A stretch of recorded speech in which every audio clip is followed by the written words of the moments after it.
En instantes quédate ahí y sumate con el hashtag que te estamos invitando hoy, despidos a la era Macri.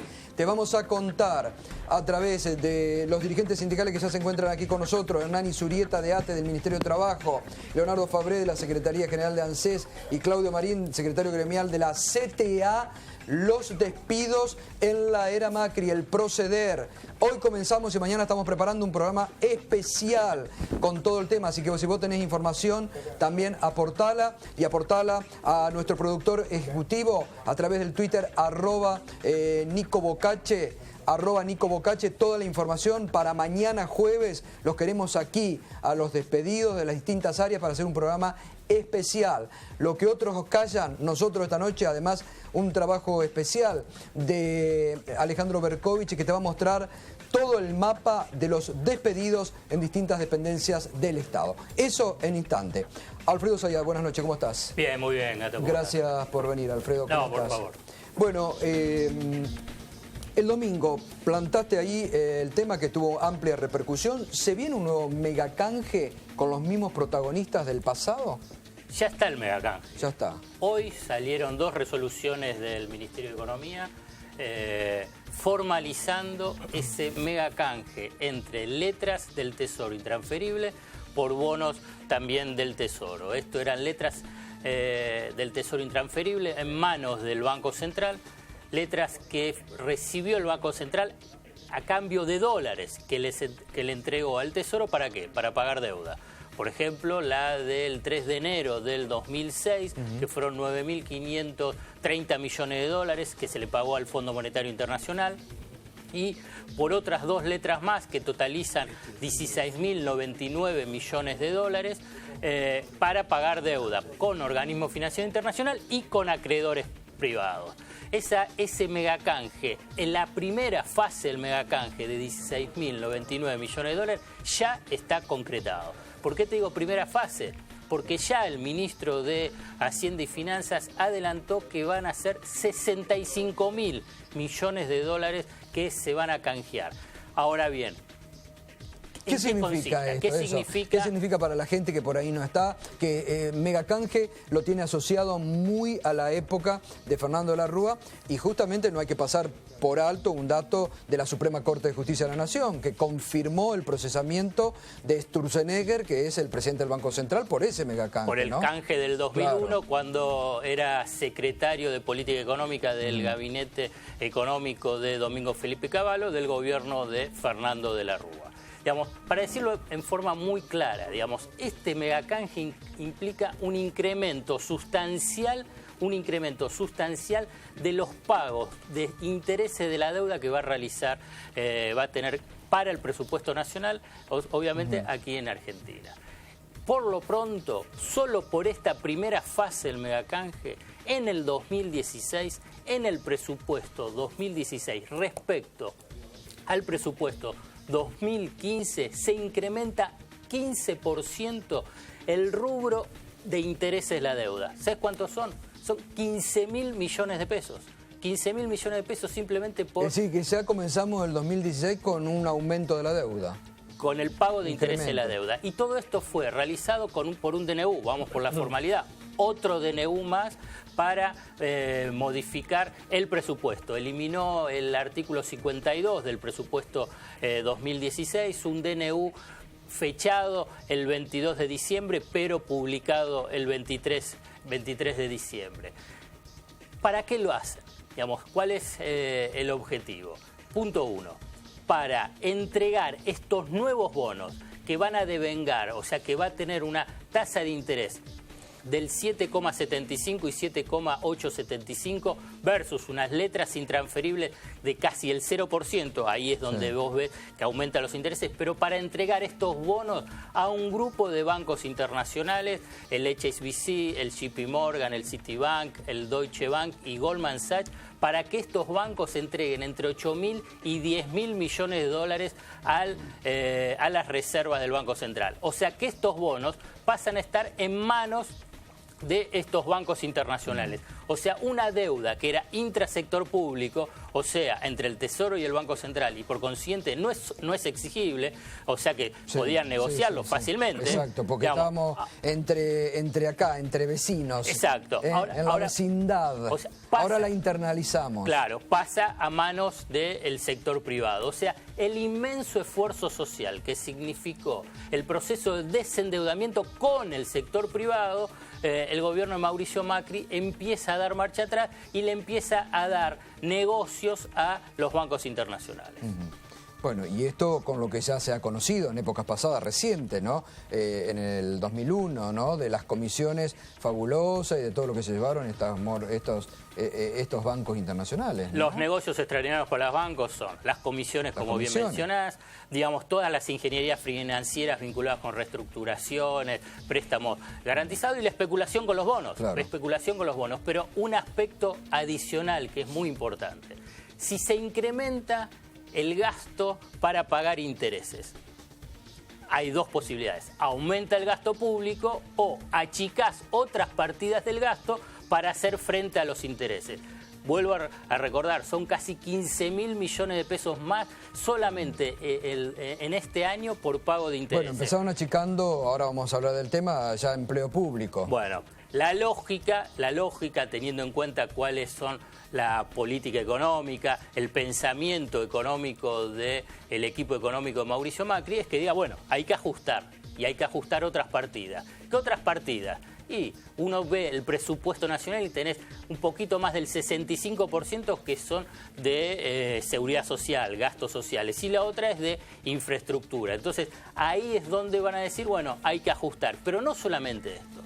Cuando se entregan más bonos al sector privado, o sea, se incrementa el endeudamiento con los acreedores privados, la lógica, ¿qué es? Quieren cobrar los intereses y también el capital, o refinanciar el capital. O sea, cobrar los intereses. ¿Qué es lo que exigen siempre los acreedores privados a través de siempre de su gran auditor, que es el Fondo Monetario Internacional? El ajuste. Claro, el histórico ajuste fiscal que se conoce en Argentina, lo que fue la década del 90, como los que se conoce como política de austeridad en Europa durante estos últimos 8 años, o lo que se conoce aquí cerca en Brasil en los últimos 2 años. Exacto. Ajuste fiscal con caída de la actividad económica. Claro, total. Bueno, Berco, no sé si querías preguntarlo, ¿ya está claro? Sí, me parece que está claro y compartimos el repudio a esta clase de ajustes como consecuencia. Ahora, Alfredo, no te escapará el hecho de que el equipo de Daniel Scioli también preveía financiarse en el mercado internacional y probablemente con un mecanismo bastante parecido, ¿no? ¿O no crees que hubiese sido? Yo no sé, yo te analizo lo que está haciendo este canje, este mega canje, y que es la primera fase. La verdad que es lo que, porque esto es un argumento, bueno, harían lo mismo. Sí, la verdad que no se sabe. No, en este aspecto no se sabe. No, la cuestión es que no hay una única, porque esa es la idea que se tiene desde el sistema financiero, que, bueno, esta es la única solución. Digamos, la única solución era hacer una fuerte devaluación. La única solución es despedir a los trabajadores porque hay que ajustar. Y la verdad que no es. La economía no tiene una única solución. Sí, los que tienen las políticas, pensamiento de ajuste neoliberal, piensa que es la única. Y naturalizan que un país, y en este caso Argentina, tenga que subordinarse al capital financiero y al capital financiero internacional. ¿Por qué? Uno tiene que preguntarse, interpelar, ¿pero por qué? ¿Por qué esa es la única solución? La verdad que no es la única solución, es la única solución que plantea el poder económico local e internacional hacia los países. Totalmente.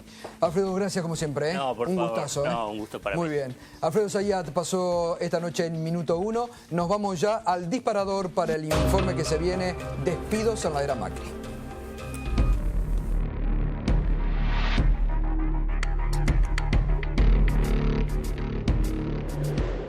Yo creo que cada paritaria discute lo que puede discutir. Me parece que acá no es solamente la dimensión del salario, sino también cuidar el empleo. Aspiramos a que este cambio de gobierno no implique despidos, esto lo expresamos desde un primer momento. Me parece que cada sindicato sabrá dónde le aprieta el zapato y hasta qué punto puede arriesgar salario a cambio de empleo. Es una forma de pretender limitar el reclamo en los porcentajes de la discusión paritaria para que el salario no se deprima. Nosotros vamos a pedir de acuerdo, cuando empecemos a discutir vamos a pedir la inflación ha deteriorado el salario. Los trabajadores tenemos que ir a las paritarias libres a recuperar lo que se perdió en estos meses. Estamos viviendo situaciones que nos preocupan porque son, en algunos casos son despidos puntuales, en otros casos despidos más masivos. Situación a la que contribuye mucho el hecho de que el anterior gobierno utilizó la precariedad laboral como un mecanismo de mucha informalidad. Siempre hemos dicho que estos nombramientos que se produjeron, sobre todo el año 2015, que fueron un montón, ¿no? En cada lugar, en cada ministerio, que ustedes saben que tienen que ver básicamente con la cuestión política de la militancia de un sector. Y eso hace difícil abordar los temas muchas veces, ¿no? Porque hay contratos de locación de obra, contratos de locación de servicios. No está claro si uno es empleado técnicamente no son empleados del Estado. Yo creo que en cada ministerio se han ido encontrando y se van a ir encontrando en este mes en el que estamos haciendo auditorías en todos lados, se van a ir encontrando este tipo de situaciones y ahí es cuando obviamente los ministros van a tomar medidas del mismo estilo. Para nosotros no hay convocatoria a pacto social si no hay respeto por la paritaria libre, si no se garantiza el pleno empleo y si no se suspenden de inmediato la caza de brujas y los despidos que se están produciendo en distintas instancias del trabajador estatal, municipal y del sector público.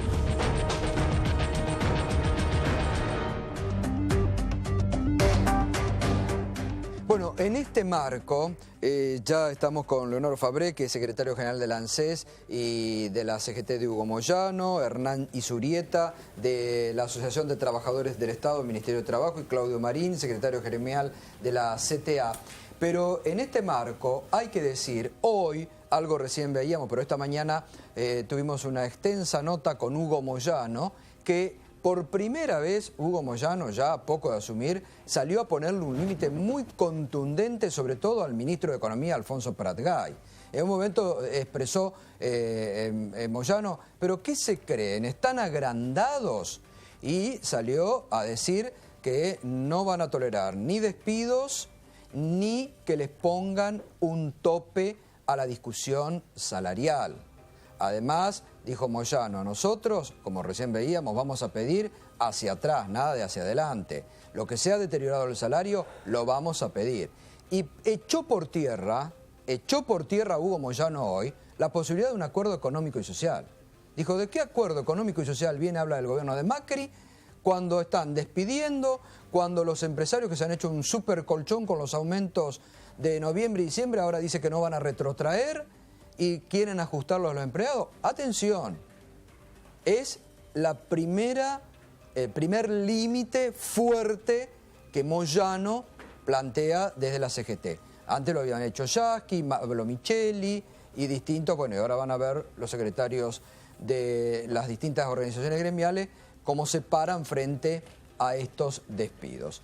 Antes de ir con ellos, Ale Berkovich ha preparado justamente un mapa de qué reparticiones están despidiendo gente. Berko. Sí, Gato, es un mapa dinámico, porque esto es información que se sucede hora tras hora. Estamos en el tercer día hábil del año, prácticamente, te diría una situación que es algo así como un despertar. Y el lunes empezaron a llegar los primeros telegramas. En algunos casos fueron telegramas, en otros casos fueron llamados telefónicos diciendo no se van a renovar determinados contratos. El mapa que tengo a mis espaldas es el mapa de los municipios donde empezó esto.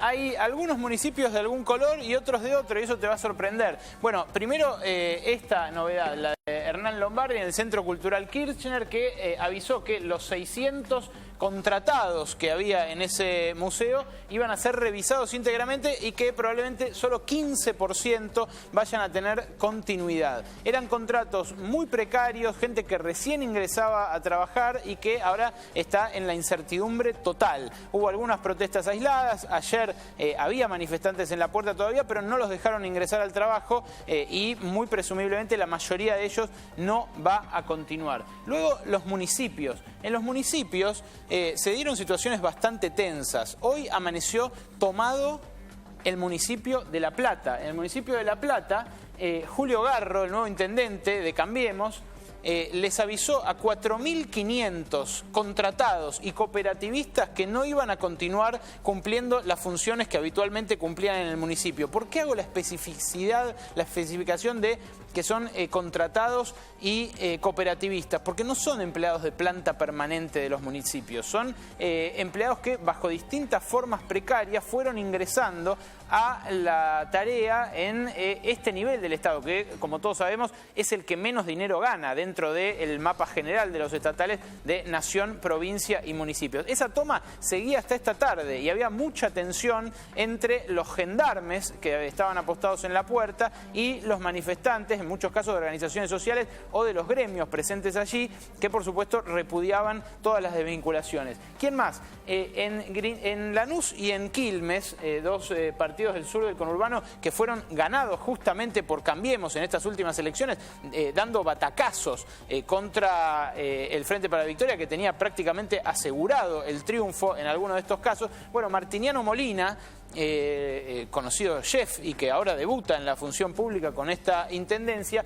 ya les avisó a 1.000 de los empleados de Quilmes, que venía siendo gobernada por el Barba Gutiérrez bajo el Frente para la Victoria, que no iban a continuar en sus tareas. Y Néstor Grindetti en Lanús hizo lo propio con otros 1.000. La situación es bien diferente y tiene sus especificidades también, porque en el caso de Quilmes se sabía que había muchos empleados que entraron en los últimos meses y que además tenían estrecha vinculación política, casi que en algunos casos había empleo a cambio de militancia. Y esto es un límite muy viscoso que justamente queremos explorar en el debate de hoy. ¿Son de verdad todos ñoquis los que quiere echar el gobierno de Mauricio Macri del Estado? Bueno, muy probablemente no, porque por ejemplo en el Senado acaba de dar marcha atrás la vicepresidenta Gabriela Michetti con lo que eran inicialmente 2.035 despidos, y acaba de salir esta tarde, hace minutos nada más, un decreto complementario del decreto que ordenaba esta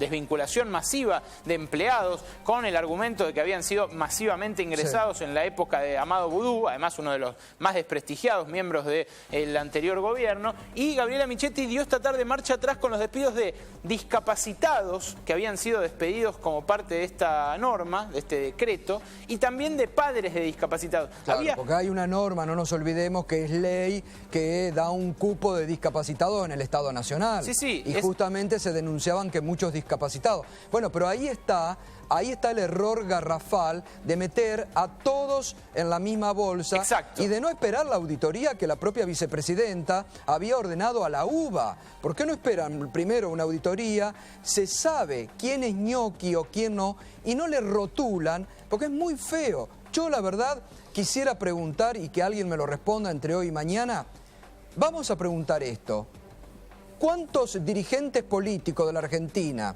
cuántos funcionarios hoy en el gobierno que fueron legisladores, y cuántos legisladores nacionales de las distintas fuerzas políticas van a trabajar al Congreso de la Nación todos los días o son ñoquis?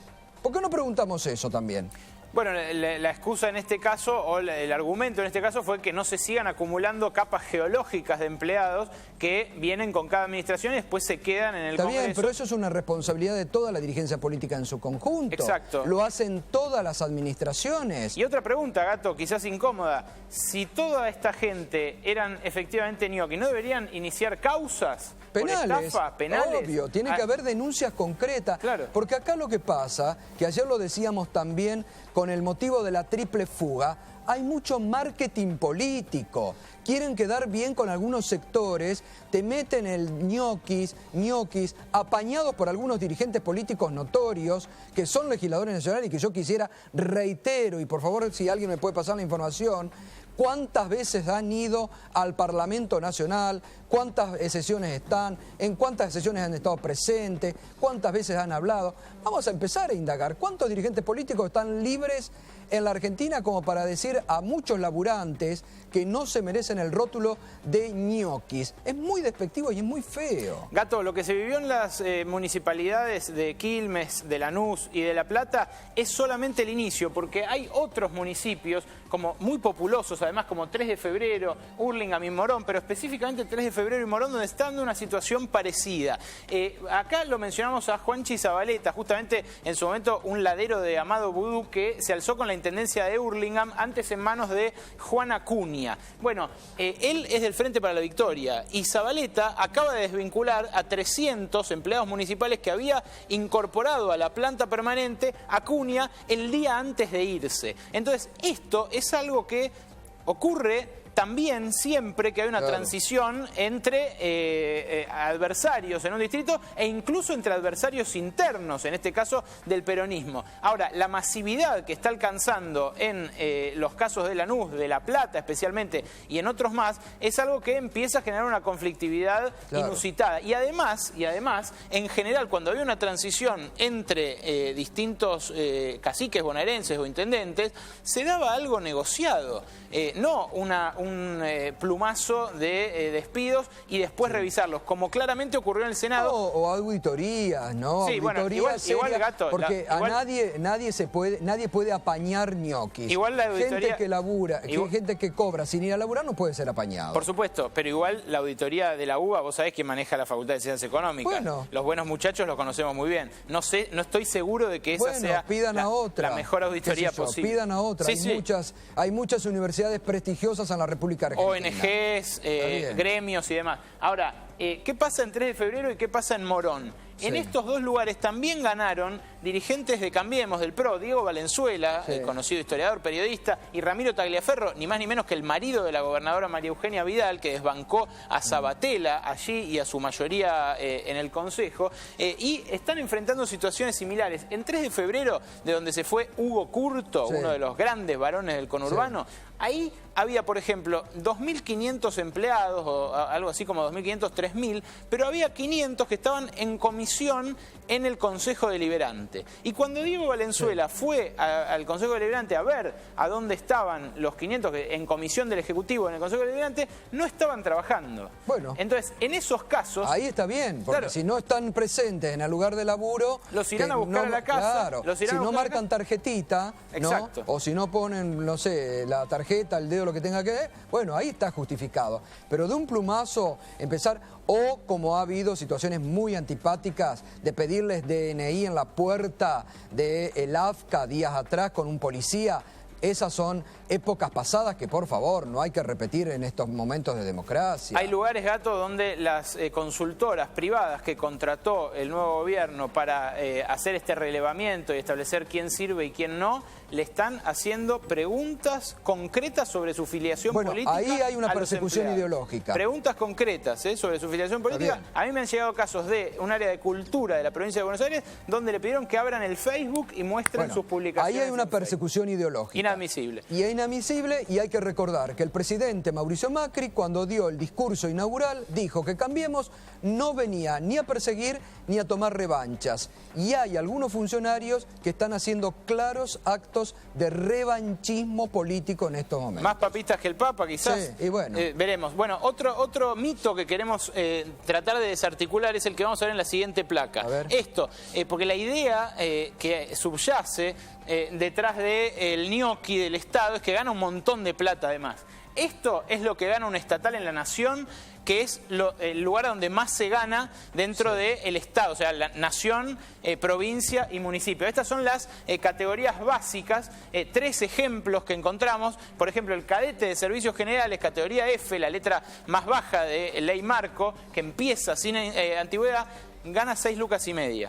6,5 lucas. Sí. El administrativo, categoría D, el típico oficinista estatal, caricaturizado por Gasalla en su momento, no gana 20 lucas, gana 8.500 pesos de categoría D en el arranque. Y un profesional que pueda acreditar título con no menos de 4 años no menos de 4 años de estudios técnicos o universitarios, gana eso que ven ahí, 10.861 pesos de arranque antes de empezar a cobrar la antigüedad. No son sueldos astronómicos, no son los sueldos de funcionario que el imaginario social, incentivado, acicateado por quienes pretenden achicar el Estado de un plumazo, imagina o dice, bueno, se la llevan toda con pala y después reparten. Claro. Nadie puede repartir ni hacer una devolución de un sueldo de 10.800 pesos a menos que no labure. Y ahora vamos a discutir con nuestros invitados qué formas hay de acreditar o qué formas pueden tener los gremios de acreditar quién trabaja o no en el Estado. Gracias, Berco.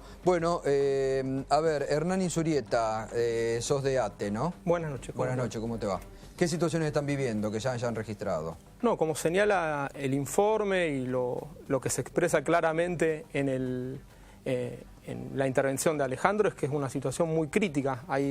En 27 días estamos superando los 10.000 despidos y es... ¿10.000 despidos? Y si va sumando todo lo que se fue expresando y es minuto a minuto. Viniendo para acá, me anoticio que en el Ministerio de Trabajo, 40 bajas de contratos de asistencia técnica viniendo para acá, los compañeros rápidamente fueron a recorrer el sector, son compañeros que están trabajando. Mañana tendremos que intentar reunirnos con el ministro Triaca, con el jefe de gabinete del ministerio, Eduardo Leguizamón, para pedirles explicaciones, cuál es la situación. Rápidamente fuimos al sector y hay compañeros trabajando en la mesa de entrada, cumpliendo sus tareas, acreditando 93%, 95% y más porcentaje de presencia, con lo cual hay una realidad que es de unas cesantías masivas que nos llenan y nos generan muchísima preocupación, y después hay un contexto de realidades diversas, como las que señalaba Ale en su informe, pero que nosotros no podemos perder de vista que cuando hay una campaña tan deliberada en la opinión pública, día por medio,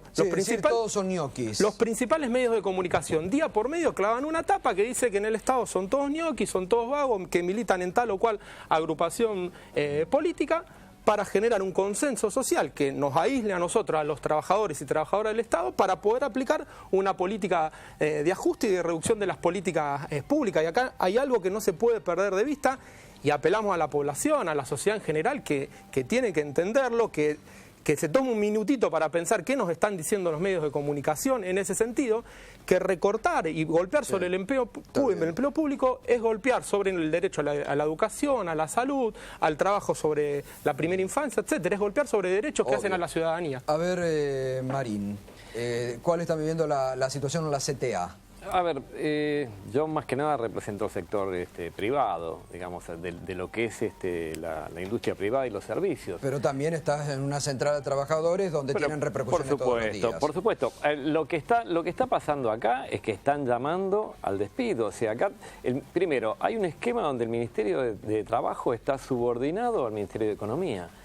Y si el propio gobierno está diciendo, cuidado, no recuperen salario, porque si recuperan salario están en juego los puestos de trabajo, lo que se está diciendo es llamar al sector, no solamente al sector estatal que está intentando dar el ejemplo, sino al sector privado a generar un disciplinamiento de la mano de obra organizada. Bueno, a ver, lo dijo el ministro Pratgay. Ojo lo que piden porque pierden el trabajo. Sí, el textual es: cada sindicato sabrá dónde le aprieta el zapato y hasta qué punto puede arriesgar empleos a cambio de salarios. Bueno, hagamos un alto ahí. En todos estos años, ¿se habló de si pedía salario, había despidos? No, esto es un elemento altamente político, y lo que está haciendo el gobierno es intentando dar el ejemplo y diciéndole a los privados, anímense. Miren cómo despedimos. ¿Y vos ya tenés indicios, Claudio, de que en el sector privado empiece a haber... Claro, bueno, lo que hay... En el sector de prensa lo tenemos, ¿no? Con Spolsky. Claro, pero lo que sucede en el sector privado es que lo que no hacen, porque además tienen mucha experiencia en esto, no hacen es mandar 1000 telegramas, ni 500 telegramas, porque generan la posibilidad de una resistencia masiva. Entonces lo que están haciendo es despidos aislados que por el momento no se ven no se visualizan de la misma manera que se visualizan en el Estado. Y cuando vos decías en el Ministerio de Trabajo hay una subordinación al Ministerio de Economía. ¿En lo práctico, en qué se ve? Hay 5 despidos en una pyme y el secretario general de ese gremio va al Ministerio de Trabajo y ¿qué le dicen? No, es que todavía no sabemos ni cómo el Ministerio de Trabajo va a instrumentar esta situación. ¿Por qué? Uno va al Ministerio de Trabajo, el Ministerio de Trabajo no puede ser neutral, tiene que jugar a favor del más débil. Y esto tiene que ser esta manera. Y hoy el Ministerio de Trabajo, a las declaraciones del Ministro de Economía, no dijo, no, miren, acá despidos no, ni nada por... Al contrario, deja correr. A ver, y este es el punto que tenemos acá. Leonardo, hoy sonó muy fuerte esta mañana, muy duro, Hugo Moyano, que salió a decir que se han creído, están agrandados, paren la mano. Está bueno porque se habló mucho sobre un apoyo...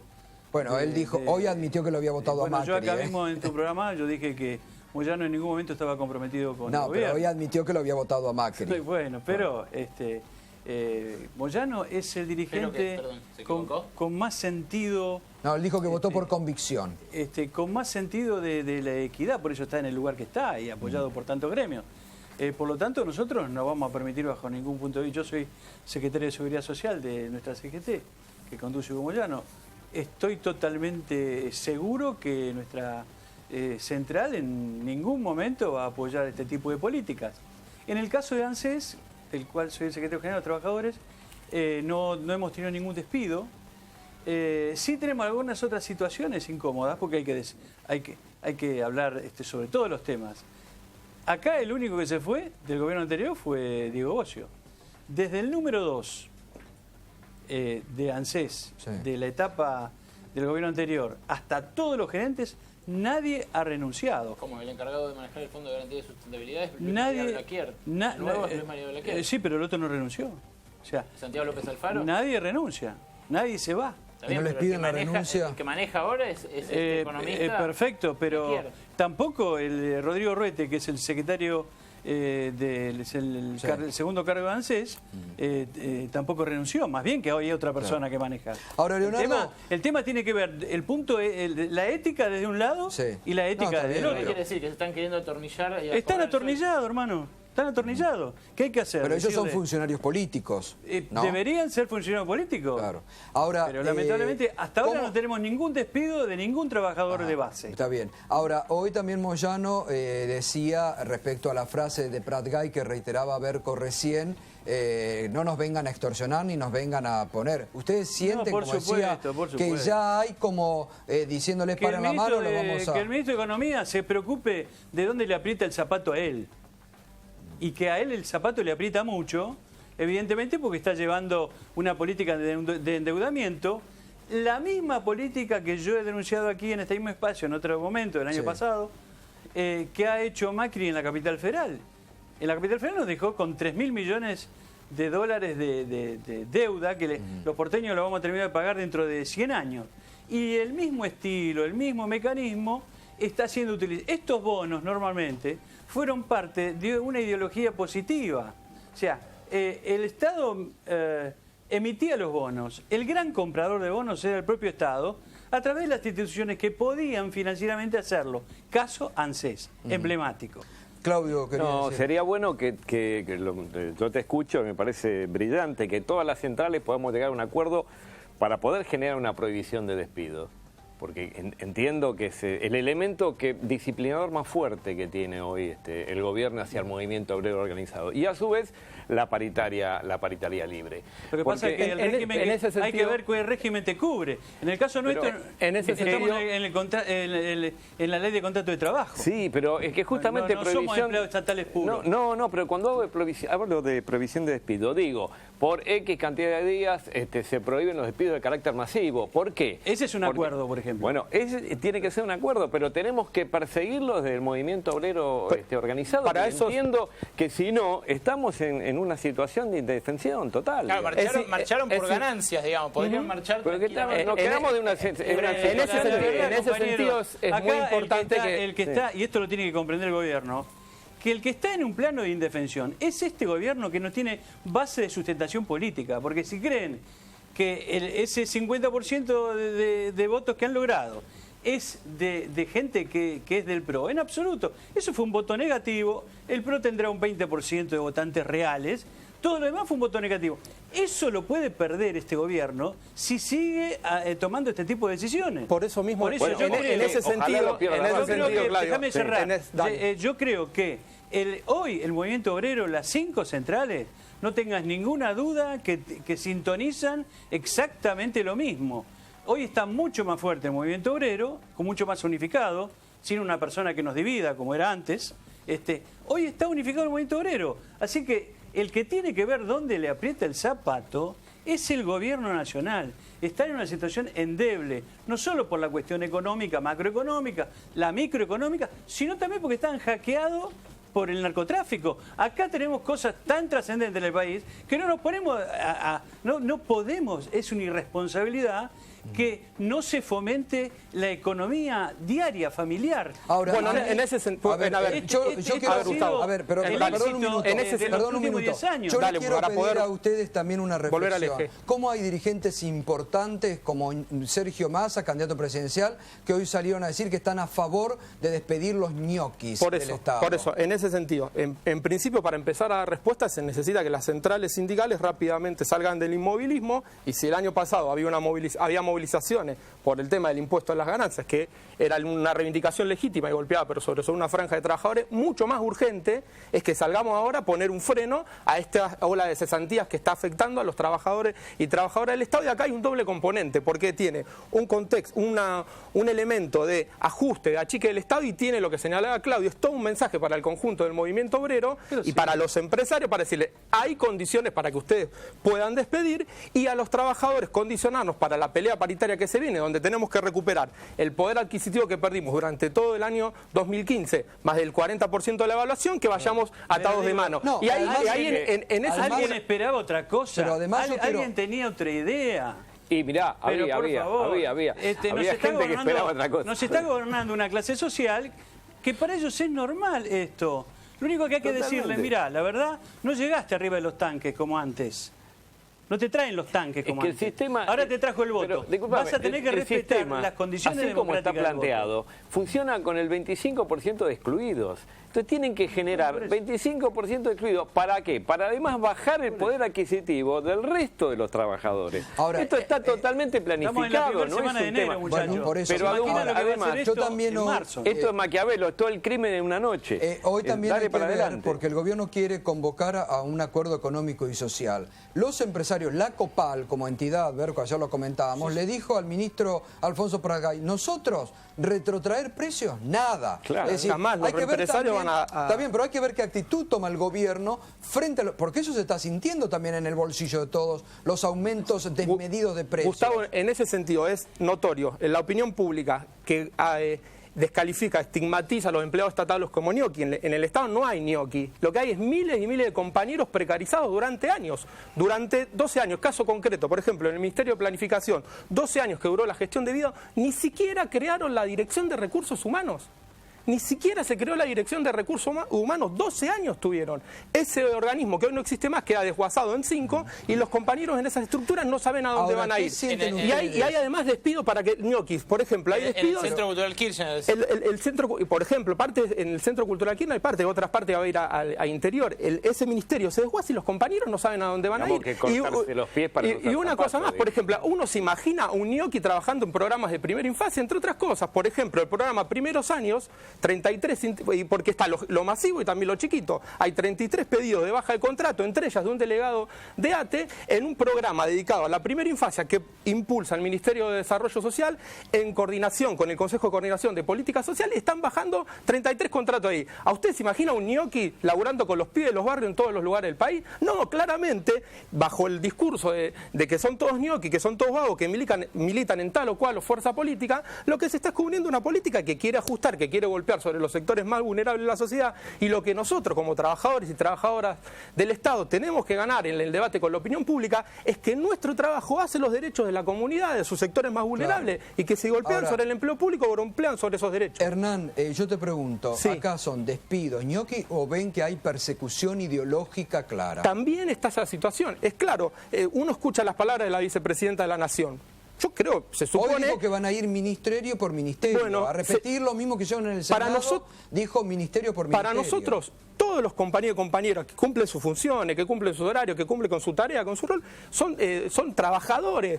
Piensen lo que piensen políticamente, militen donde militen. Se supone que esta es una sociedad democrática, salvo que no estén vigentes las garantías constitucionales y el pensamiento político de tal o cual compañero sea un motivo de despido. Sería grave que nos informen las autoridades, el presidente, la vicepresidenta, si ahora el pensamiento político es motivo para que despidan un compañero. En el Estado hay un montón de compañeros que votaron a Macri, un dirigente sindical que acompaña al señor Fabio dijo también que lo votó, pero también en el Estado lo votaron un montón de compañeros. Es así, y votaron a Scioli, hay compañeros del Frente de Izquierda o que simpatizan con la izquierda o radicales, hay de todo.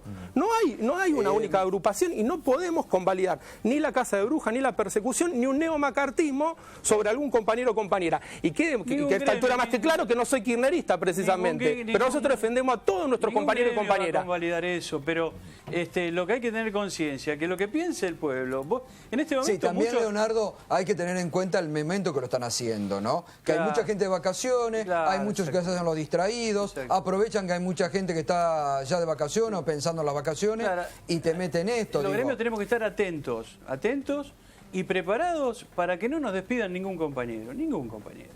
Ahora, los funcionarios políticos, yo no estoy dispuesto a bancar dos gerentes de contabilidad, dos gerentes administrativos, en absoluto. El que se tiene que ir, se tiene que ir. Ahora, tampoco en ANSES no hay un solo despido. Donde haya un despido, ustedes ya conocen cómo actuamos en el gremio de ANSES. Al gobierno anterior le hicimos 5 meses de paro por el tema ganancia y por el tema de un plus. El plus lo logramos, ganancia todavía no. El presidente dijo que va a eliminar el impuesto a las ganancias, yo lo escuché.